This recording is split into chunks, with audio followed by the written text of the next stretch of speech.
langit yang umum terjadi, yang biasanya diikuti oleh hujan atau badai. Petir memiliki suhu yang sangat panas. Kilatnya dapat memanaskan udara sekitarnya hingga 5 kali lebih panas dari permukaan matahari. Panas tersebut menyebabkan udara di sekitarnya mengembang dan bergetar dengan cepat sehingga menciptakan guntur yang menggelegar, yang biasanya terdengar setelah muncul kilatan petir.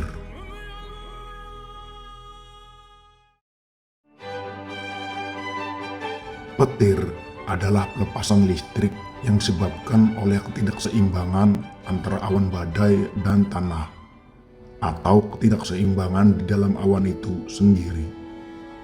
Selama badai, partikel hujan, salju atau es yang bertabrakan di dalam awan meningkatkan ketidakseimbangan antara awan badai dan tanah.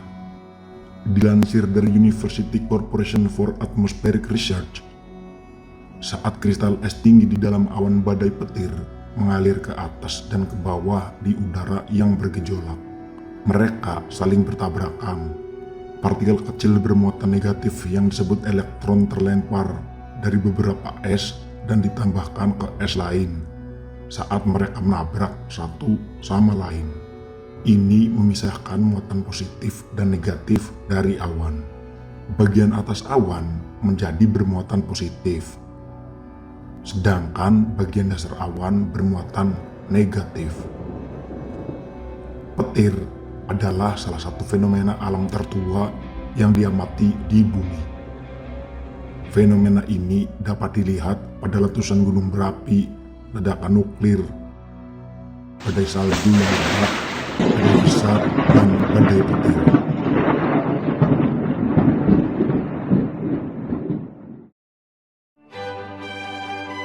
Dalam mitologi atau cerita yang terkenal bahwa Thor sang dewa petir bisa mengundang semua petir di alam semesta. Dikisahkan bahwa palu Thor ini ditempa dari jantung bintang yang telah mati. Alhasil, kekuatan mistik dan ajaibnya turut menyelimuti senjata Thor ini.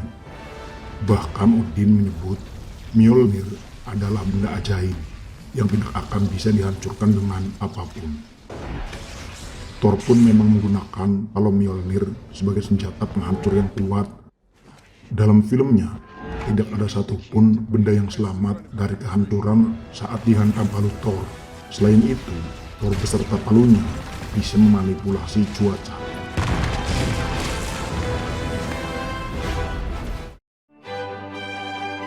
Dikutip dari National Oceanic Atmospheric Administration, sebagian besar kilatan petir yang dihasilkan oleh badai mulanya terjadi di dalam awan. Jika kilatan petir akan menyambar tanah, saluran berkembang ke bawah menuju permukaan.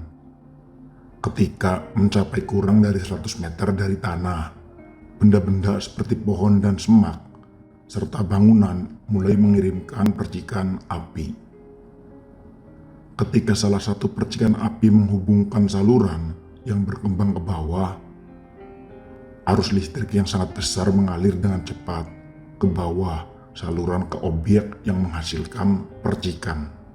Benda-benda tinggi seperti pohon dan gedung pencakar langit lebih mungkin menghasilkan salah satu percikan yang terhubung sehingga lebih mungkin tersambar petir.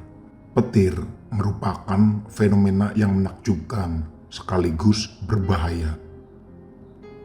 Menurut National Geographic, sekitar 2.000 di seluruh dunia tewas setiap tahun akibat sambaran petir. Sementara itu, orang-orang yang selamat dari sambaran petir dapat menderita dampak yang cukup bertahan lama, seperti pusing, mati rasa, lemah, dan kondisi lainnya. Petir tidak hanya berbahaya bagi manusia. Panas petir yang ekstrim dapat menguapkan air di dalam pohon, menciptakan uap yang dapat menghancurkan pohon. Mobil atau benda lainnya juga bisa menjadi sasaran petir karena ban mobil mengantarkan arus. Sebagaimana rangka logam yang membawa muatan yang tidak membahayakan ke tanah. Tak hanya gedung dan pohon, petir juga bisa menyambar satu orang berkali-kali. Korbannya adalah petugas penjaga Taman Nasional di Amerika Serikat, Roy Sullivan. Roy Sullivan tersambar petir 7 kali. Ia selamat meskipun setiap sambaran mengandung listrik jutaan volt. Menurut Guinness Book Record, Sullivan pertama kali tersambar petir pada April 1942. Kaki kanannya tersambar petir saat melarikan diri dari menara pengawas yang terbakar karena sambaran petir.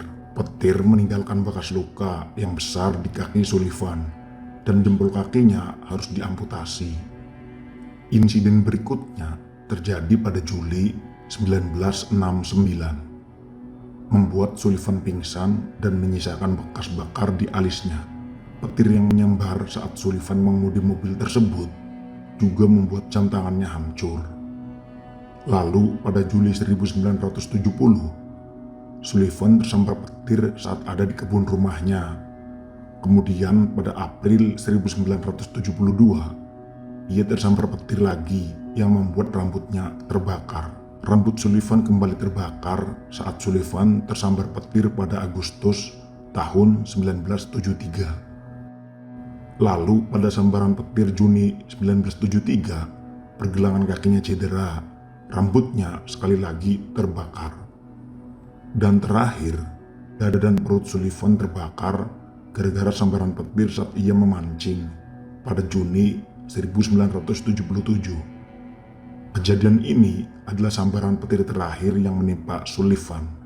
Ia meninggal dunia pada tahun 1983 pada usia 71 tahun. Ada 2 petir yang mencatatkan rekor terpanjang dan terlama di dunia. Organisasi Meteorologi Dunia (WMO) mencatat 2 rekor dunia baru untuk kilatan petir atau megaflash. Sebuah petir dapat dikatakan megaflash jika sambaran petir horizontalnya menempuh jarak lebih dari 100 km atau 62 mil. Rekor pertama tercipta untuk petir dengan jarak terpanjang yang terjadi di Amerika Utara.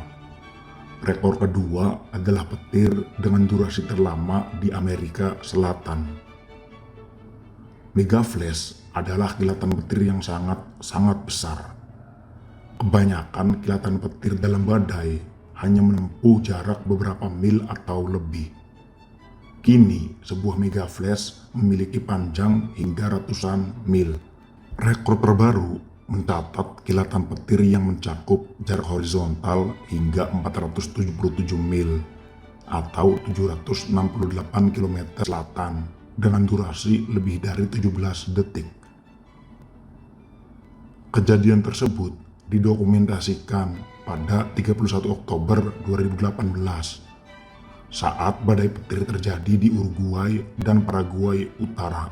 Megaflash ini berdurasi sekitar 17,102 detik, melampaui rekor sebelumnya yang hanya 0,37 detik.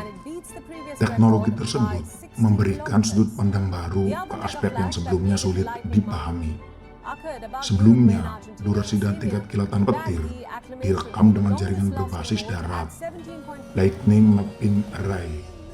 Namun, para ilmuwan menemukan bahwa teknologi tersebut hanya dapat mendeteksi petir hingga besaran tertentu.